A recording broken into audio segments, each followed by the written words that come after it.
Hey everybody, welcome back to my channel. In today's video, I'm going to be going through 10 hacks for watercolors, and these hacks are going to help you fix some of the common problems that you can get with watercolors, as well as give you a couple of tips on how to improve your paintings. So let's get straight into the first hack, which is going to be a hack for fixing warped watercolor paper. So when your paper starts to get that wavy look. For this hack, we are going to use an iron. So you want to start off by turning your paper upside down, your painting, and cover it up with a tea towel or some sort of cloth to protect it.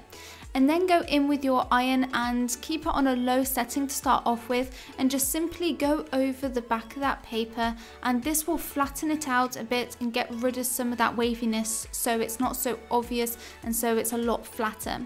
And so you can see that just by going over this for a few minutes with the iron, you can see that this hedgehog painting is a lot flatter now, and it's got rid of some of those really harsh waves. Now moving on to the second hack, this is going to be for adding trees or foliage or flowers and blossom and stuff like that. So if you want to quickly add a very expressive looking tree or bush, you can use a sponge, and I'm just using a section off of my washing up sponge. And all you need to do with this is get your sponge, make sure it's nice and dry, and then you can go in and dip it into your paint. I'm going to be using green, and you can use this to tap onto the paper to create some really expressive looking bushes and trees, and it helps to create the little leaves. And you can do this with like pink blossom or anything that you want. This is just a really cool, inexpensive tool that you can use to help get an interesting look to your trees and bushes. I make sure to squeeze out the excess watercolor, because if you have too much, then you can't get these really tiny dot effects. It just sort of merges together. So if you want it to look really interesting, make sure you squeeze out some of the excess. Moving on to the third hack, and this is for those of you guys that use masking fluid and you are sick of the masking fluid ruining your brushes. And so if you go in with your clean brush first and go over a bar of soap, this will help create a protective layer around that brush so that when you dip it into the masking fluid, it is a lot easier to remove and it won't ruin your brushes. I've ruined so many brushes from using masking fluid, because if you don't use the soap, then the masking fluid really does stick to it, but that soap adds a really sort of slippy layer to the brushes, so it's easier to pick off that dried masking fluid.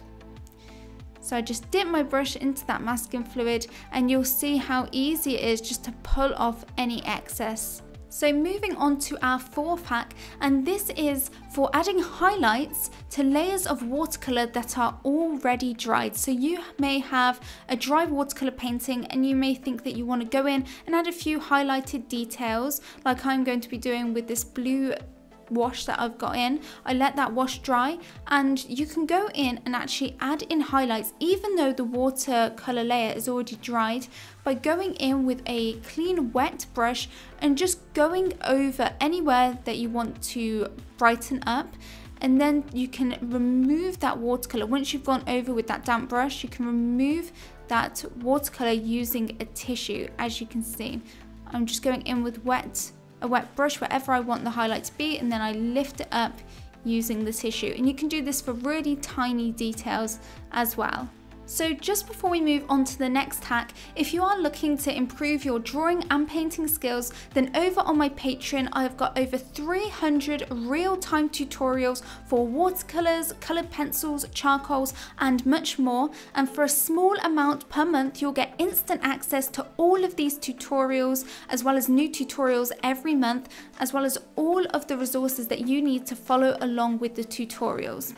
But if a monthly membership is not right for you, or you just want to focus on one specific medium or subject matter, then over on my website I have got lots of individual courses that I have carefully put together to make sure that you learn all of the techniques that you need to know to improve at your specific medium or subject matter. If you're looking to improve your watercolor paintings, I recommend checking out my watercolor courses. I've got one on there called Expressive Animals in Watercolor, where I go through how to paint 5 different animals, which I recommend you guys check out. All of my tutorials in my courses are in real time as well, so that you really can follow along with me. If you're interested in my courses, then you can currently get 15% off by using the code SAVE15 at checkout. I'll leave a link to my Patreon and my website in the description so that you can check them out. But let's move on to the next hack. So a lot of the time when we need to try out some new techniques or we want to test some new colours and do swatches, we don't want to use our nice watercolour paper just for those things. But if you save the scrap pieces of watercolour paper that you get when you trim down your paper into different sizes, these are really handy to save and use for swatches or testing techniques or even testing colours that you mix together. So make sure that you don't throw away all of these little bits. They really do come in handy, and it will save your nice watercolor papers that you don't have to waste that doing these different experiments. So for example, I used a bit of scrap paper to test the salt effect, and you can see that this salt effect did not work with this paper, so it was really good that I tested it out before going in and using it on my proper painting. So moving on to the next hack, and this is using binder clips. So I don't know about you, but sometimes if I'm painting outside, it can be really annoying if it's a bit of a windy day and the wind starts to blow up my paper that I'm painting on, or the paper next to it, it blows it over and it can then touch your painting and it can be a nightmare. So if you go in with these little binder clips and you use them on the sides of your painting as well as on the other piece of paper on the other side, this will prevent the wind from blowing over those pieces of paper and potentially ruining your painting. So I just picked these up for a couple of £2 on Amazon. I'll leave a list of all the materials in the description so you can check them out as well. But this is just a really simple hack that will just make everything a lot less frustrating. So moving on to hack 7, and this is to do with ink. Sometimes ink bottles can dry over, so it makes them impossible to open.